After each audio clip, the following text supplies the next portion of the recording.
Krishna, gracias a todos y todas por venir a este otro sábado más. Hoy, como estamos haciendo casi todos los terceros sábados de cada mes, es un programa se titula Pregunta lo que quieras, y esencialmente es un programa de preguntas y respuestas donde pues nada, cada persona, si lo desea así, puede hacer alguna pregunta y pues yo humildemente intentaré responder acorde a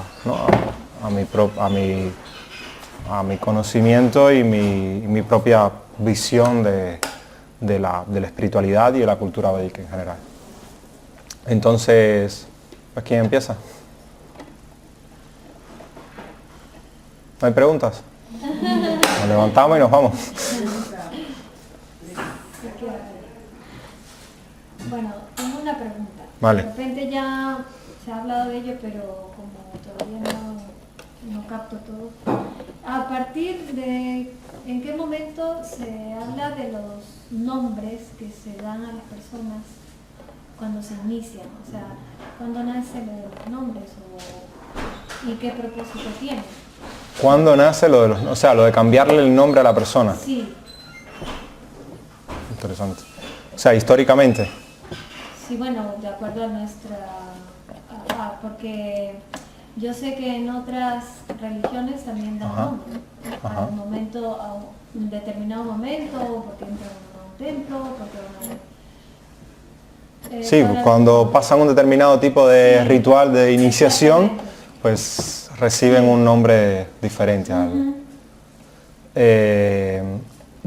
En la cultura védica, mi entendimiento al respecto, o al menos en el Vaishnavismo, en el Gaudiya Vaishnavismo, es que la idea es intentar vincular a la persona con pasatiempos y actividades relacionadas con Krishna. De hecho, la mayoría de los nombres pues, son un nombre de Krishna, no de todos, ¿no? O de algún asociado de Krishna o de algún lugar, asociado ya sea lugar o cosa, ¿no? Y das. Das en el caso de los hombres, que significa sirviente, y dasi en el caso de las mujeres, que significa sirvienta. Entonces, para mí el propósito es el vincular a través de una manera nominal, ¿no? Llamando a la persona y relacionándola con Krishna. Ahora, también esa es una razón, ¿no? Otra razón que se da, por ejemplo, acorde a algunas historias del Bhagavatam, es que dado que filosóficamente o teológicamente en nuestra tradición Krishna no es diferente de su nombre, o sea, cuando uno dice Krishna, Krishna está presente, entonces es una manera de beneficiar a la persona y beneficiar a los que llaman a esa persona por ese nombre, ¿vale? Porque de esa manera esas personas están pronunciando el nombre de Krishna. Aunque no sea para referirse directamente a Krishna, están pronunciando el nombre de Krishna. Hay una historia que se suele narrar en relación con esto, es la historia de Ayamil. No sé si tú la conoces. Bueno, Ayamil era una persona que había nacido en una familia sacerdotal, una familia de brahmanas, que había estudiado, ¿no?, las escrituras cuando joven, que se había casado acorde a los principios religiosos, ¿no?, acorde a los principios de la época, había comenzado a desarrollar su familia y demás. Y un día ve a una chica y un poco que se le va la cabeza hacia esa chica, ¿vale? Entonces era una chica que no tenía un nacimiento muy, no sé, no había sido educada, por así decirlo, en la cultura, ¿no?, en la cultura brahmínica, por así decirlo. Sí, estaba fuera del sistema de castas incluso. Y esta Ayamil lo que hace, se enamora, por así decirlo, de esta chica y la lleva a su casa como sirvienta. Y entonces, pues, eso desemboca una crisis dentro de la familia. Él termina echando a la mujer, la familia y estableciendo una nueva familia con su nueva pareja. Y con tal de cumplir todos las demandas de esta nueva pareja, pues Ayamil se dedica a hacer todo tipo de actividades que eran de alguna manera u otra aborrecibles en aquella cultura, y a día de hoy también, como robar, o sea, todo, actuó de manera totalmente fuera de la moral y de la ley. Y entonces, esa es su vida prácticamente, y cuando llega a la vejez, ya muy anciano, tiene un niño, y a ese niño él le llama, por algunas cosas de la vida, Narayana. Sí, y entonces, que es un nombre de Dios, ¿no? De Krishna dentro de la tradición. Entonces, Narayana ya él estaba muy anciano y está a punto de abandonar el cuerpo, y en el momento en que va a abandonar el cuerpo se asusta de la situación, ¿no? De tener que dejar el cuerpo, y comienza a llamar a su hijo, Narayan, Narayan, Narayan. Y porque él se asusta por el hecho de que, bueno, vienen unas personalidades un poco raras para llevárselo a destinos no muy, ¿no? Como en la película Ghost, algo similar así. Y entonces él comienza a llamar Narayan, Narayan, Narayan, y aparecen representantes de Vishnu, ¿no? Y hay un diálogo filosófico bastante interesante en esa conversación referente porque los representantes los que se le iban a llevar a destinos no muy deseados le decían que bueno, pero que el nombre ese no lo dijo pensando en Vishnu, que lo estaba diciendo llamando a su hijo. Y entonces los Vishnutas dijeron, no, el nombre de Krishna, el nombre de Dios es trascendental, y no importa en qué circunstancias sea dicho, tiene un efecto. Entonces él, ante esa situación, lo curioso es que él ante la situación se da cuenta de lo que ha hecho, o sea, hace como una película de su vida, se da cuenta de en qué situación se ha puesto, en qué situación ha estado su vida, y se arrepiente y desea como recomenzar, por así decirlo. Y estos seres de luz, o los Vishnudutas, le dan como que una segunda oportunidad, ¿no? Un segundo chance. Y él logra, en esa segunda oportunidad, pues liberarse. Entonces, es una historia interesante. La historia, en el libro Volver a Nacer, creo que es, ¿no? Ahí está, ¿o no? Yo no recuerdo. Sí, en el Bhagavatam sí, pero bueno, sé que hay un libro que se llama The Second Chance, o sea, el segundo chance, que está en el Vedabase, que ahí está narrada la historia más o menos. Y yo lo que no recuerdo ahora, podemos revisar si en estoy casi seguro que sí, si en el libro Volver a Nacer aparece la historia de Ayamil. Por si quieres, ¿no?, leerla así un poco. Entonces, sí, esa es más o menos la historia, y algunos devotos, como moraleja de la historia, sacan que el hecho de él haberle puesto Narayana, ¿no?, a su hijo, pues como que le salvó la vida, ¿no?, porque estaba pronunciando el nombre de Krishna, aunque no fuese directamente para referirse a Krishna. Entonces, pues sí, esa es una manera de, bueno, si nombras tantas veces a Krishna, en algún momento te hará caso. Entonces, sí, es una manera ¿no?, de tú recordar a Krishna, de hacerle recordar a Krishna a los demás, de vincular, de establecer un vínculo también, ¿no?, un vínculo cercano con la divinidad a través de un nombre que te haga recordarlo a él. Sí, yo creo que son estrategias interesantes. Y mínimo existe desde el señor Chaitanya, o sea, existe más o menos desde esa época. o sea, más para atrás también, casi con seguridad. Pero que yo te digo que hace 500 años sí existía, porque Chaitanya no se llamaba Chaitanya. Vamos a... ¿no? Por ejemplo, normalmente los sannyasis, cuando tomaban sannyasis, adoptaban un nombre, algunos de los nombres, y la mayoría de los nombres estaban relacionados con la escuela en la que ellos eran iniciados. O sea, como un linaje, por así decirlo. ¿Vale? Entonces adoptaban el nombre de algún nombre de esa línea, de ese linaje en el cual eran iniciados. Y anteriormente estoy casi seguro de que sí. hace Bhaktisiddhanta Prabhupada no fue el único que recibió ese título. No. Es un nombre que le daban, Chaitanya era un nombre que le daban a los sannyasis impersonalistas. Sí. Conciencia Chaitanya. Se le daba ese nombre, entonces se llama Chaitanya esto y Chaitanya lo otro.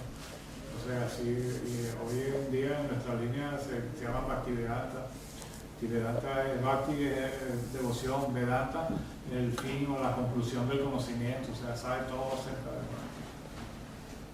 Sí, eran títulos, o sea, por ejemplo, ni siquiera Bhaktisiddhanta se llamaba Bhaktisiddhanta, se llamaba de otra manera. Entonces, sí, no, o sea, eso siempre, ya fueran por títulos, como dice Helmut, o sea, Chaitanya es un nombre dentro de la escuela que recibían algunos sannyasis de la escuela Advaita, habían otros, Puri también es otro nombre que está en esa línea de la escuela, y así, ¿no? Eran como linajes, y también era una forma de identificar a la persona, a qué pertenecía, a qué escuela pertenecía, qué visión tenía y eso. No sé si eso satisface tu... Podría rastrear un poco más atrás, o sea, pero yo creo que es algo que existe en prácticamente todas las tradiciones y que el propósito en todas ellas, a ver, yo con sinceridad, ¿no? Si hay alguien que lo cree así, o sea, no pretendo soslayar su fe ni nada por el estilo. Yo no creo que mi nombre eterno sea Janardana, ¿vale? O sea, Janardana Das, o sea, ese simplemente es un nombre que me han puesto para vincularme con la divinidad. Sí creo que el nombre eterno es el espíritu que está detrás de ese, ¿vale? Que es el que yo soy el sirviente de esa persona, que es la persona suprema, y que tiene una característica que es la de ser Janardana, que es el que sostiene a las entidades vivientes.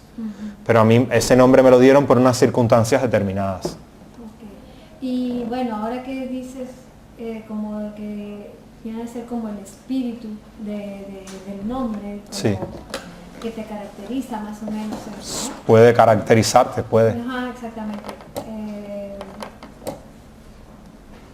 Como yo he practicado otra religión donde no se podía decir el nombre. Ajá. O sea, hasta que, o sea, supuestamente ya... fueses llamado y te iban a llamar por ese nombre. Vale, sí. Entonces, acabas de decir que no es un nombre eterno, ¿no? Venga. Yo estoy hablando de, para mí, mi nombre. Ajá. Si alguien cree que el nombre que le dieron es el nombre eterno por el que Krishna lo va a llamar, pues ya eso depende para mí, de la fe de la persona. Yo no tengo elementos ni teológicos ni sástricos para asegurar de que ese nombre que a mí me dieron es mi nombre eterno, ¿vale? Y que es mi relación eterna con la relación de sirviente, sí, con la divinidad. ¿Pero hay alguna referencia de que seamos llamados por un nombre en alguna parte? Bueno, yo creo que sí. ¿Sí? A ver, yo creo que cada uno de nosotros tiene una relación única y personal con la divinidad, única y personal, y eso de única y personal implica que hay una manera, o sea, es que los nombres sirven para comunicarse, simplemente. Entonces sí, yo creo que sí, que un nombre debe haber. Que a lo mejor hayan 10 que se llamen con el mismo nombre, como aquí, pues tal vez también. El nombre no es una cosa fija, Krishna tiene muchos nombres, Govinda y Gopala y Narayana y Madhusudana, y todos esos son auténticos nombres de él. Entonces los asociados tienen su nombre que le da su familia, y porque los asociados tienen familia, ¿no? Y de niños le dan su nombre y tal, pero pueden tener cualquier nombre de acuerdo a lo que Krishna se le ocurre llamar. Algo que se solía hacer, por ejemplo, a ver, Bhaktisiddhanta solía llamar a las personas con el mismo nombre, con unas iniciales similares a las que tenía el nombre de pila, ¿vale? Y él solía hacer eso, y yo he leído de fuentes que creo más o menos fidedignas, que él solía hacer eso porque en India los astrólogos suelen, acorde con la carta astral de la persona, dar la sílaba con la que debería comenzar el nombre de la persona. Y entonces, con una manera de respetar eso, él, porque además él había estudiado astronomía, astrología, pues él normalmente cuando iniciaba a alguien le daba el nombre que le daba, llamado nombre espiritual, nombre de iniciación, pues comenzaba con la misma letra con la que comenzaba el nombre que le habían dado en esa iniciación. Pero Prabhupada después siguió haciendo lo mismo, y ahora a día de hoy se hace lo mismo con los nombres de pila normales, ¿no? O sea, por eso yo me llamaba Joel y me pusieron Janardana. Y por otras circunstancias también que se dieron en ese momento. O sea, a mí esencialmente lo que me dijo mi gurú en el momento que nos iniciaron fue que me dijo referente al nombre, me dijo tres cosas. Me dijo, Janardana significa, me dijo lo que significa, el que sostiene las entidades vivientes.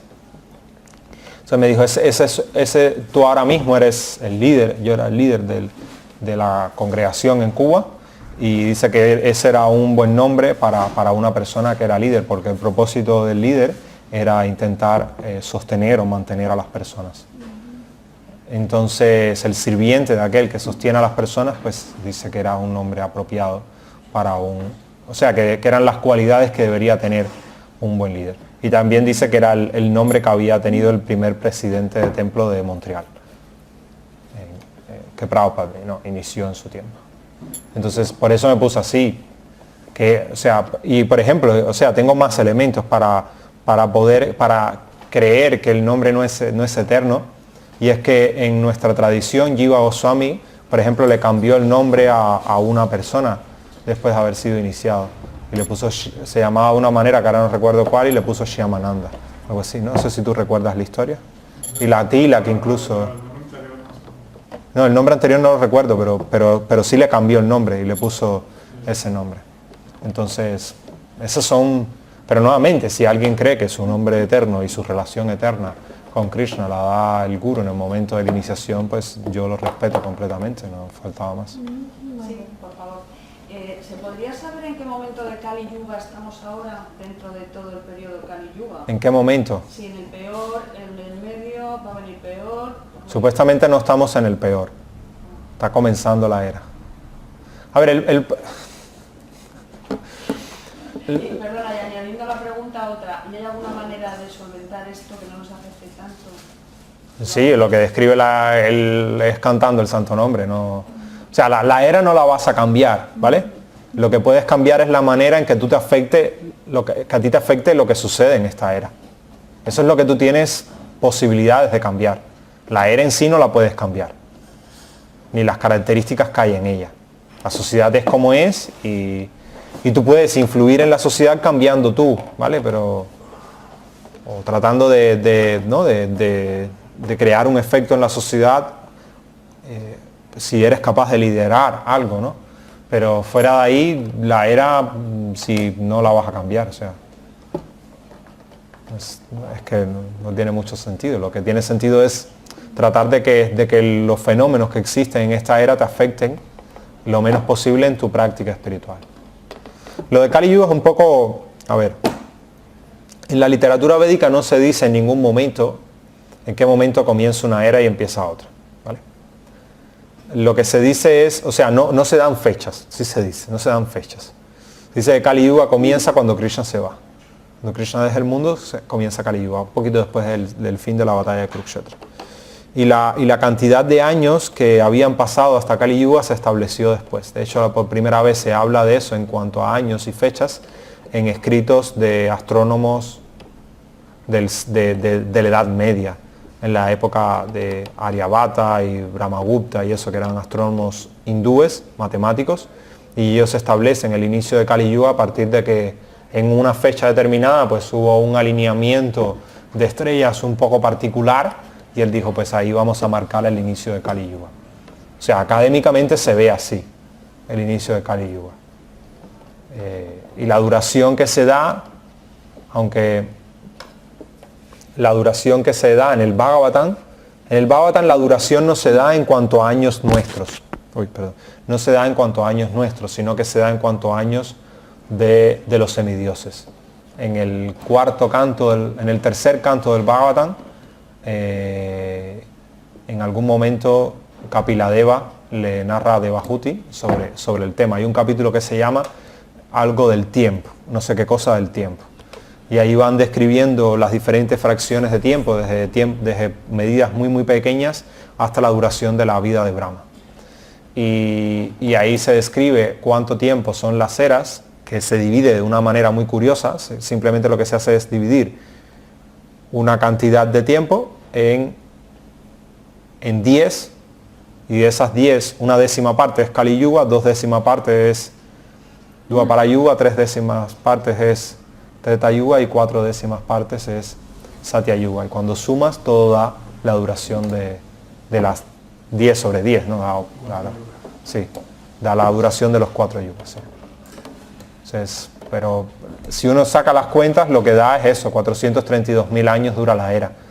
Pero hay que ver en base a qué se sacan las cuentas, ¿no? Pues la forma en que las sacan es que es por la duración de la vida de los semidioses, ¿no? Como que la era de Kali Yuga son no sé cuántos años de los semidioses, ¿vale? Y entonces como un año, como 6 meses en la Tierra representan a un día, creo que, no. Sí, algo así, no, a ver. Es con la duración de la luna, bueno, la mitad del día representa todo un mes, ¿no? Medio mes representa el día y el otro medio mes la noche en un cierto planeta, y a partir de ahí, si ellos tienen una determinada duración, pues la cantidad de años es esta.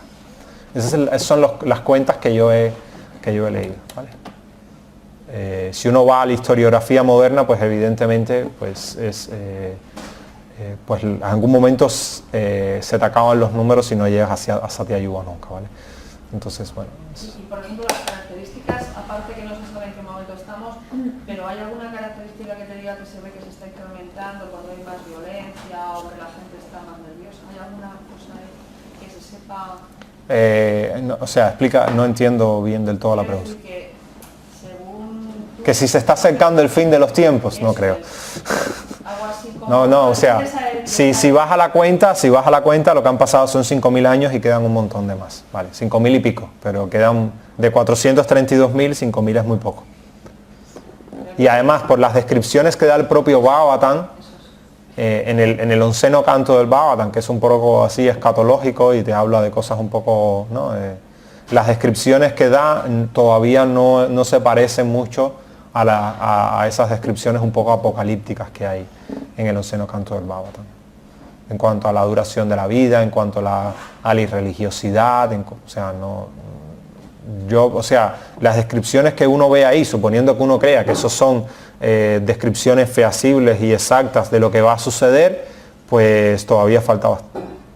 Yo veo que la sociedad está bastante lejos de eso, mucho más en lugares como Europa. Desaparecen los templos, desaparecen los brahmanas, desaparece el río Ganges, desaparece una cantidad de cosas. Sí, se dice que la religiosidad está plagada de irreligiosidad, que encontrar un religioso realmente, como decir, íntegro es prácticamente imposible. Sí. Lo que pasa es que también hay que tener en cuenta que estamos en un Kali Yuga especial, ese Kali Yuga donde aparece el Señor Chaitanya Mahaprabhu, que, bueno, según las escrituras abre una edad dorada dentro de Kali Yuga, que empezó hace 500 años por la aparición del Señor Chaitanya y dura 10.000 años, ¿verdad? Según lo que dicen en los libros, ¿vale? En algunos comentarios he escuchado eso, en ningún Shastra yo lo he visto. O sea, yo no lo he visto, que no dudo que pueda existir, pero a mí no me han presentado ninguna prueba de ningún Shastra. Bueno, con la aparición del Señor Chaitanya, dentro de Kali Yuga, bueno, hay una etapa donde la religiosidad va en aumento hasta cierto punto, después baja de vuelta, hasta desaparecer por completo, y es donde dicen que entra Kali Yuga con toda su fuerza. Pero supuestamente este pedacito de Kali Yuga que estamos viviendo es un poco más benévolo, más espiritual de lo que tendría que ser por la justa aparición del Señor Chaitanya, de Krishna. Yo he escuchado decir que con la aparición del Señor Chaitanya, todas las entidades vivientes de este universo se liberaron. y que no necesariamente van a ser devotos, pero almas liberadas, sí. Entonces que de esa es la misericordia principal, la liberación del cautiverio material, y eso lo asegura el Señor Chaitanya y tal, porque eso es su misericordia. Entonces dentro de los que van a ser liberados, pues algunos ya empiezan a cultivar su vida devocional, que es una opción que siempre tiene el alma, ¿sabes? Habla de que va a haber más Satya Yuga, pero claro, cuando hay una gran personalidad, un avatar aparece, pues hay un aumento de la religión, el restablecimiento de los principios religiosos.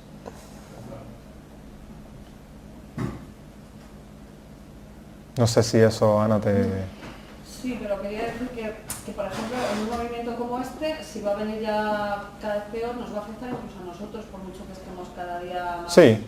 O sea, nos puede desviar incluso la mente y que hagamos cosas que, aunque no queramos, digo. Sí. O sea, es que eso pasa en todas partes. A ver, pero bueno, lo que...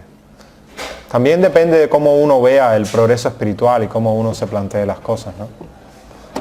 Yo creo que lo más importante es tratar de siempre recordar a Krishna y tratar de no olvidarlo porque a veces uno se concentra más en cosas menos... A veces las personas se concentran más en... Por ejemplo, yo veo una tendencia a veces en muchos devotos que están más concentrados en no cometer ofensa que en prestar servicio. Y para mí esa no es la actitud más saludable para el progreso espiritual.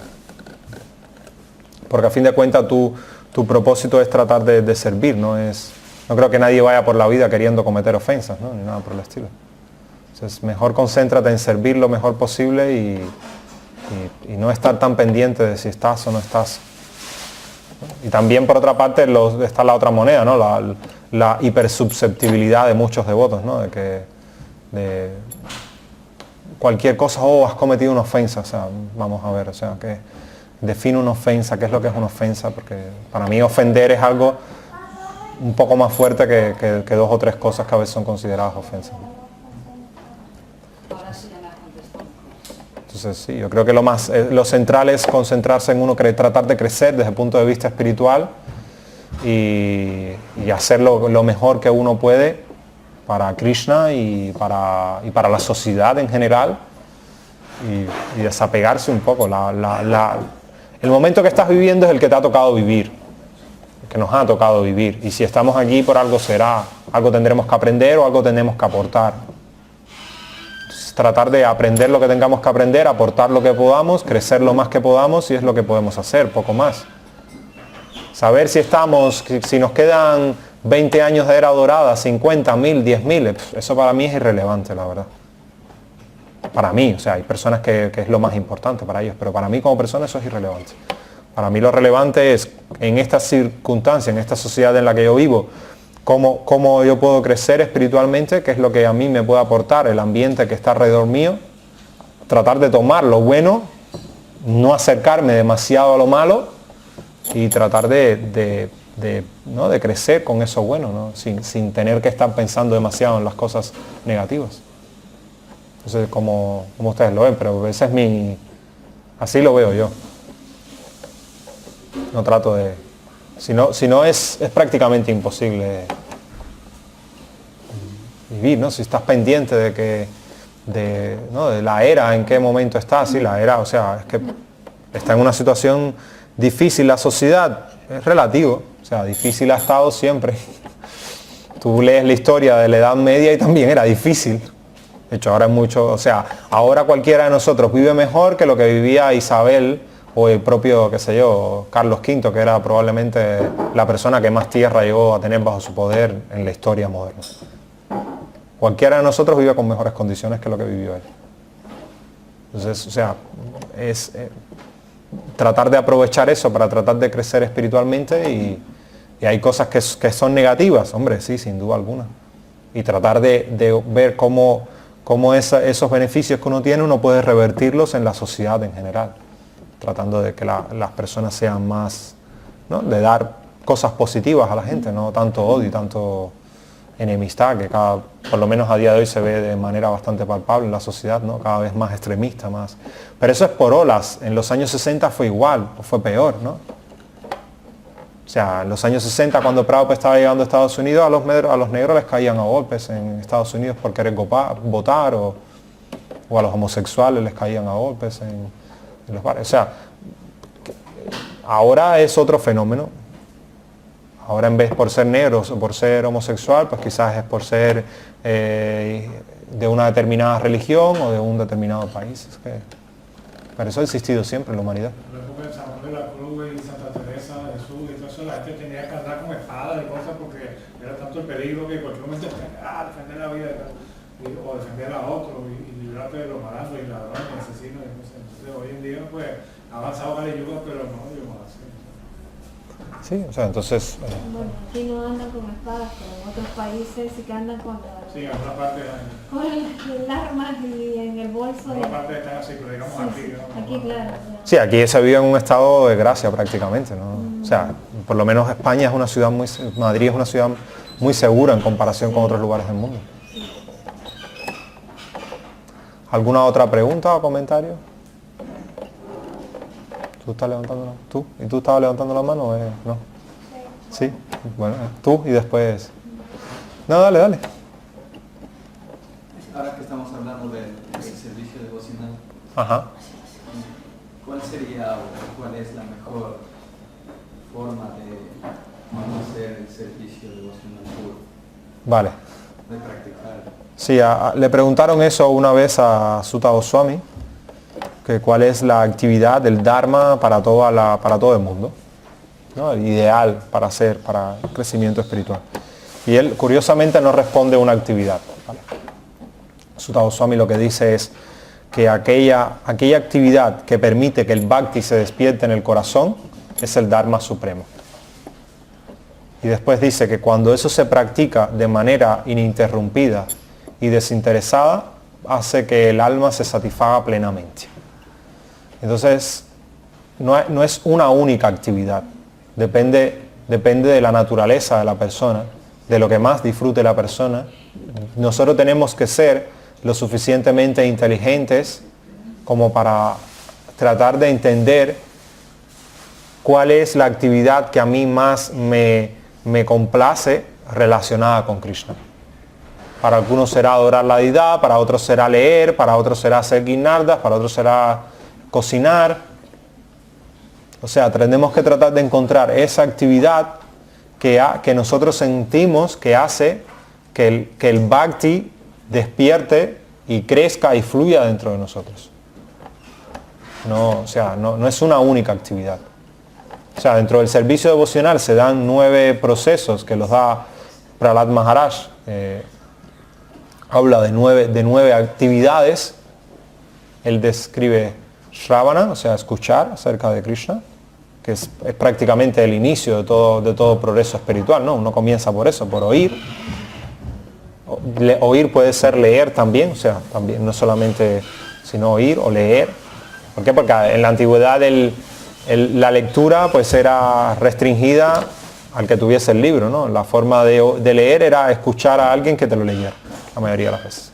Entonces, Shravana, escuchar o leer, Kirtanam, cantar o glorificar, Smaranam, que las personas hablan de Smaranam como recordar, pero normalmente por lo menos mi entendimiento de la teología Vaishnava, más que me acordé de Krishna, es casi un proceso meditativo en el que hace un proceso de introspección, ¿no? de una meditación profunda en pasatiempos y en aspectos de la divinidad, ¿vale? Smaranam. Shravana, Kirtana, Smarana, Pada Sevana, Dasyare. Pada Sevana, servir a los pies de la divinidad, a los pies del loto de la divinidad. Dasyare, hacer amistad.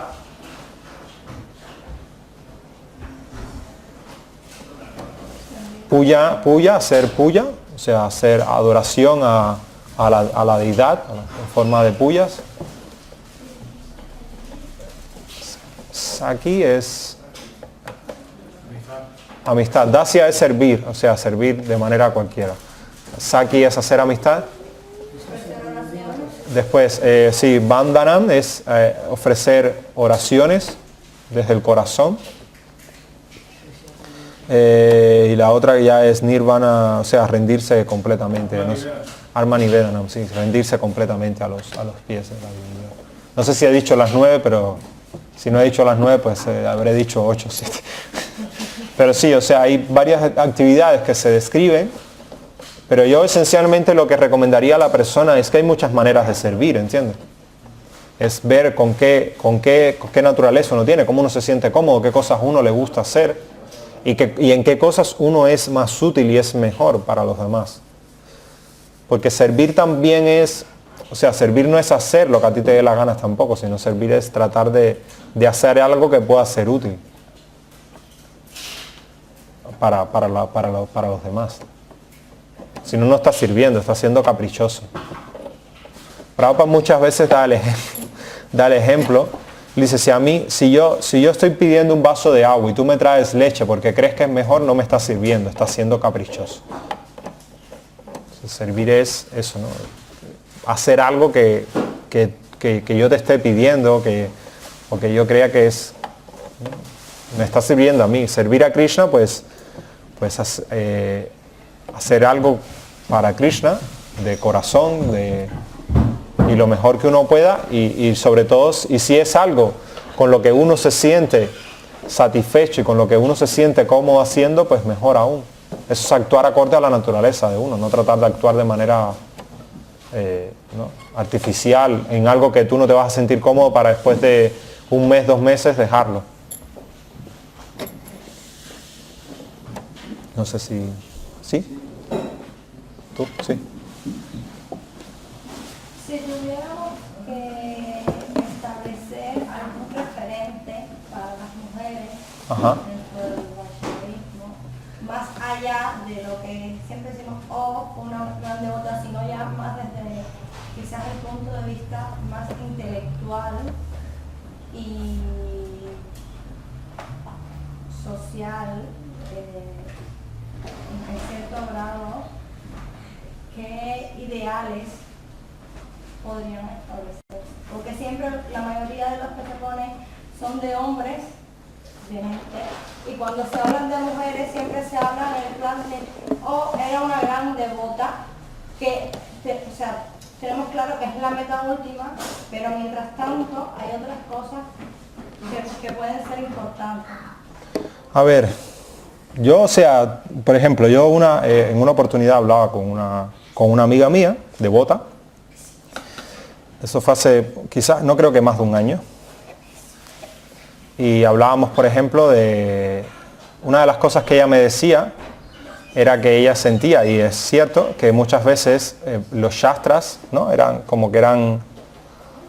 escritos, la mayoría por hombres, ¿no? y para hombres. Entonces es un poco complicado en ese sentido. En aquella época, o sea, en la mayor parte. Yo por una parte tampoco creo que sea tan así, ¿no? Pero que puede que tenga parte de razón. Lo que sí es cierto es que muchas veces las interpretaciones son un poco tramposas, ¿no? Porque, por ejemplo, cuando la reina Kunti dice, ¿cómo podemos entenderte nosotros las mujeres? ¿no?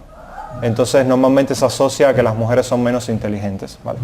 Sin embargo, cuando un hombre dice la misma frase, pues no se asocia de esa manera, ¿no? Cuando eso, pues es porque la mujer es menos inteligente, pero si el hombre la caga, pues es porque Kali Yuga es muy poderosa, o porque Maya, ¿no? Entonces ahí no funciona igual las cosas. No se utiliza el género, sino otro tipo de cosas, ¿no? Entonces, yo en lo personal, o sea, yo no veo ninguna referencia y desde el punto de vista sástrico de que exista un dharma para un género y otro dharma diferente para otro género. O sea, si uno mira el Shastra, tú ves el dharma está asociado a la naturaleza de la persona, no está asociado al género.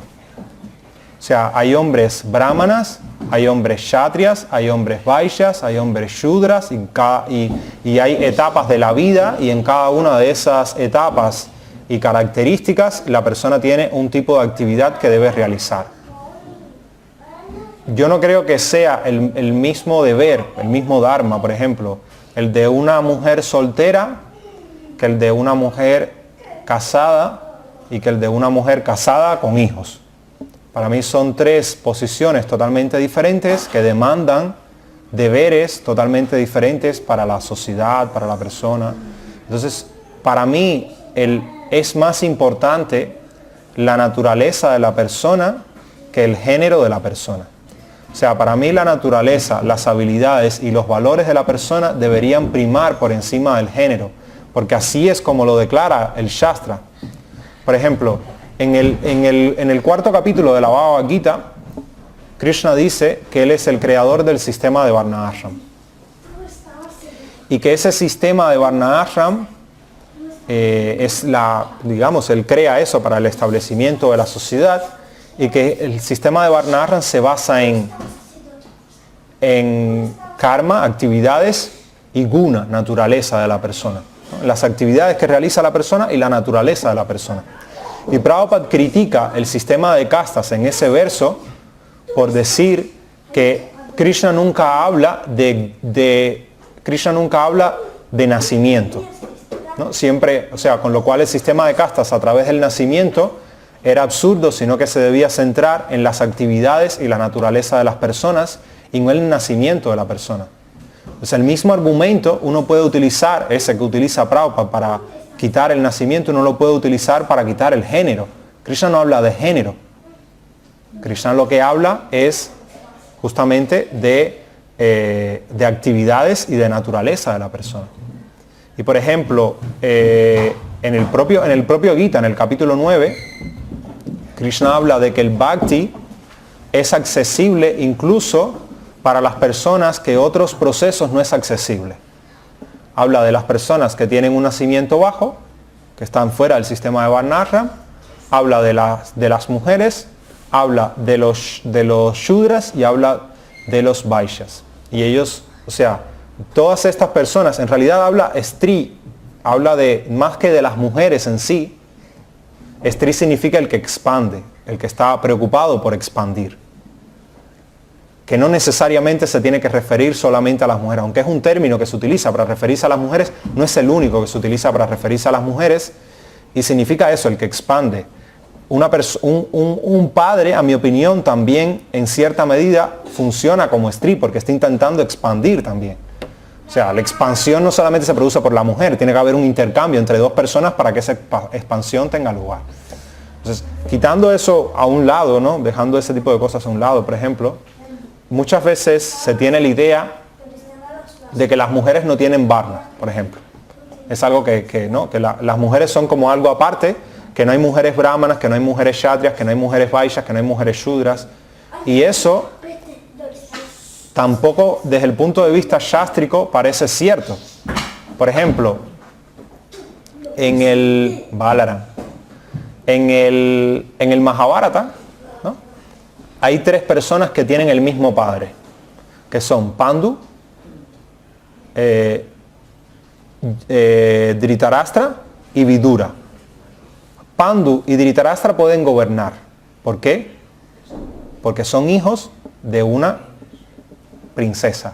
Vidura no puede gobernar, a pesar que probablemente era más sabio que todos los otros. ¿Por qué? Porque era hijo de una sirvienta. Entonces, eso significa que las mujeres no solamente tienen varna, sino que establecen el varna del hijo además. O sea, era más importante que fue hijo de una sirvienta a que eran hijos los tres de Srila Vyasa. Entonces, de alguna manera u otra en la historia, las cosas han cambiado. Pero es una realidad que a partir de esos ejemplos no es cierto de que un género sea superior al otro. O sea, yo sí creo que en términos generales hay características generales que tienen los hombres y hay características generales que pueden tener las mujeres, pero para mí hay muchas más características particulares que definen la personalidad que características generales. Para mí no todos los hombres son iguales y no todas las mujeres son iguales, y como no todos los hombres ni todas las mujeres son iguales, no todos pueden tener las mismas obligaciones y deberes. y uno debe comprender la naturaleza de la persona, las habilidades de la persona, los valores de la persona, y acorde a eso, el saber en qué ocupaciones es más útil la persona. Porque si no, la persona se frustra y la sociedad también se frustra. Esa es mi percepción. O sea, la idea de que no, todos son iguales y con lo cual todo el mundo tiene que... Porque hay mujeres que simplemente no quieren ser madres y esa concepción no está dentro de ellas, no está dentro de su ADN, como quieran llamarlo, el hecho de ser llamadas a ser madre y se sienten más capitana de un ejército, pues qué más da, ¿no? Pero es más, el Mahabharata es tan fuerte que te ponen la figura de una mujer que dirige todo un ejército.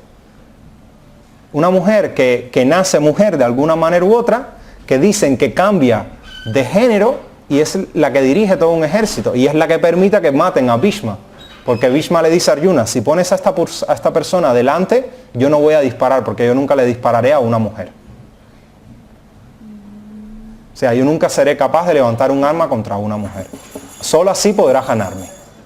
Y es la estrategia que utilizan Krishna y Arjuna para derrotar a Bhishma. Poner delante a este guerrero que había nacido como una mujer y que de alguna manera u otra había hecho un cambio de género. O sea, si uno estudia el Mahabharata va a encontrar historias increíbles que tenemos a día de hoy. Exactamente. Pero increíbles. Sí, eso te iba a decir, o sea, que son cosas que se dan hoy en día y de repente la gente no estamos captando el mensaje de lo que... Yo no creo que se esté captando mucho, algunas cosas, otras que sí. O sea, nos quedamos en cosas muy superficiales. Sí, exactamente. Ofenda a la mujer en ningún momento en casa. No, bueno. Es que, claro, es que aquí la sociedad está percibiendo ese tema un poco más fuerte, porque Sí. entonces, o no tuvimos esto, Exacto. es que no lo vemos así, o sea, no vemos ninguna ofensa a la mujer en ningún momento, porque no sufrimos a lo mejor, o sea, ese tema no está libre para nosotros, o sea, tú puedes ser lo que quieres, si vales, pues pase y haces lo que quieres, o sea, y aquí la sociedad creo que, bueno, sí que ha sufrido más, han sufrido y los perciben ese tema un poco más. Hombre, también hay declaraciones, por ejemplo, de Prabhupada que para algunos pueden ser un poco fuertes referente al tema de la mujer. Las hay. O sea, que es menos inteligente que el hombre. Está en la traducción en el Bhagavad Gita también. En el comentario. En la traducción. Exactamente, en el comentario. En el comentario. En el verso no se habla sobre el tema. En el comentario. En el comentario. Sí. O otras. O sea, hay varias. Que para algunos, Por eso necesitan producción. que son como niños, Que son como niños y por eso necesitan protección. O sea, También dice que son menos inteligentes. también. Y podemos hacer toda una lista. Eso, a ver, sí, la lista quizás te llega a 100, Ajá. pero muchos no se fijan en las 1000, 2000, 3000, 5000 veces que dices no somos este cuerpo material, ¿vale? O sea, somos almas espirituales. Eso por una parte. Por otra parte, a mi opinión, uno también debe entender que Prabhupada es una persona que nace en India, siglo XIX, llega a Estados Unidos en el año 65 y todo ese tipo de frases en el año 65 eran normales. Aceptémoslo o no, la sociedad en esa época era así. Sí. Eran normales, no se iban del marco normal de la sociedad. La mayoría de las personas pensaban así. A día de hoy la sociedad ha cambiado muchísimo, muchísimo, y el tipo de frases que en aquella época eran normales ahora pueden ser muy raras, muy raras. O sea, pero podemos buscar un montón. Pero además en otras sociedades, pues, o sea, a ver, la cultura védica es en 1%, tiene frases que pueden ser tomadas a día de hoy como machistas. Sí, como mismo la sociedad griega, donde surge la democracia, donde surge el teatro, donde surge la poesía como la entendemos hoy, pues era también machista. Y las mujeres no votaban. Y se quedaban en su casa limpiando. O sea, esa Grecia que es, ¿no?, la madre de la sociedad occidental moderna, pues era así. Y nadie va a cogerla contra Grecia, ni contra Platón, ni contra Aristóteles, ni va a quemar las obras, ni va a decir que el teorema de Pitágoras no es válido porque Grecia era machista, ¿vale? Entonces uno debe entender las declaraciones en su marco histórico y en su marco cultural. El problema es a la hora de trasplantar esas declaraciones de corte social, pretender que ellas sean eternas cuando las circunstancias sociales han cambiado tanto. O sea, pero además, si uno estudia la manera en que Prabhupada procedió en su tiempo, Prabhupada fue mucho más liberal que lo fue un buen por ciento de la sociedad americana. Por ejemplo, o sea, de referente a temas sociales, ¿no? Prabhupada, a esas mujeres que supuestamente él les permitió entrar a los altares, dar clases, dirigir kirtanas, hacer puya, y nada de esas cosas eran normales en India. Ninguna de esas cosas. Y él comprendía de que en la sociedad occidental eso era algo normal, y él hizo todos esos ajustes, que para mí fueron grandes saltos. De hecho, hay una entrevista, hay una conversación que él tiene después de hablar al principio del movimiento, con Albert Gilsberg, en el que él le dicen Gilsberg decía de que Prabhupada era muy conservador, ¿vale? Y él dice, conservador yo, o sea, ellos no saben lo que es una persona conservadora, dice Prabhupada. Sí, no saben lo que es una persona conservadora. Y sí, claramente, a día de hoy, tú miras muchas declaraciones de Prabhupada y sí, son conservadoras. Hombre, pero es que han pasado 50 años y la sociedad ha cambiado en los últimos 50 años más que de Prabhupada para atrás en los 100 años o 200 años antes que eso. Claro que lo ves como conservador, pero tú tienes que ver las frases en su tiempo. En su tiempo no fue conservador. Él fue fruto de su tiempo y de sus circunstancias. O sea, el hombre, como decía un filósofo, el hombre es él y sus circunstancias. Y funciona así a veces. O sea, Prabhupada fue fruto de ese tiempo en el que él le tocó vivir. Con lo cual, pues es normal que algunas de esas frases estén ahí, que a día de hoy uno las pueda ver como desafortunadas, pero uno tiene que ver la película entera. Mientras que en Estados Unidos estaban haciendo campañas para que los homosexuales no dieran clases en los colegios, Prabhupada estaba poniendo a discípulos suyos, homosexuales, a incluso a ser maestros espirituales. O sea, eso es una realidad. Él sabía que Kirtanananda era homosexual. Eso es una realidad. Entonces él fue mucho más liberal que un altísimo por ciento de la sociedad americana. Pero bueno, o sea, también un problema es que o sea, imagínense que a ustedes todos los mensajes que ustedes escriban por WhatsApp un día lleguen y los publiquen. ¿Cuántas frases sexistas, machistas, homófobas no vamos a encontrar? Pues eso han hecho con las cartas de Prabhupada y con sus conversaciones en un círculo íntimo, que es donde aparecen la mayoría de estas declaraciones. Es como si hicieran eso, como si cogieran tu móvil y todo lo que tú has dicho por una vía aparentemente confidencial se hiciese público. Que también hay frases públicas, ¿no? No estoy diciendo que todas sean privadas, pero hay muchas que son privadas. Es que hay que hacer una diferencia entre lo que es la sociedad, que tiene una visión corporal de la vida, y la vida espiritual, que tiene una visión espiritual de la vida. Entonces, las shastas generalmente te van a llevar a la concepción espiritual. Y la sociedad siempre van a ver de qué nació, de qué se ocupa y todas esas cosas. Si fuera por la sociedad, las Gopis no podrían amar a Krishna, porque las Gopis son unas chicas pastoras, además de campo, chicas de campo y tal, y los Vaishyas se sabe que no tienen acceso a la suprema personalidad, según la sociedad. Entonces, resulta que son las que están más unidas en yoga con el Supremo. Entonces, tú ves cuál es su posición social y cuál es su posición espiritual, y siempre no hay que confundir esas dos cosas, porque la sociedad siempre va a haber una cantidad de prejuicios basados en cuánto tiene, por ejemplo, que es una persona decente en la sociedad para la mayoría de los conservadores en España. No se sienten a hablar de otras religiones. Inclusive para los que son izquierdistas, hablar de religión es tabú completamente. Claro. Es completamente fuera del lugar. Entonces nosotros ni siquiera somos personas decentes, según ellos.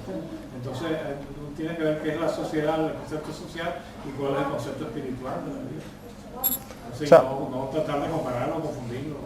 Claro, referente, uno tiene que saber en qué fijarse, porque hoy lo comentábamos, ¿no? Que no es solamente lo que dice el texto, sino los ojos con lo que tú lees el texto.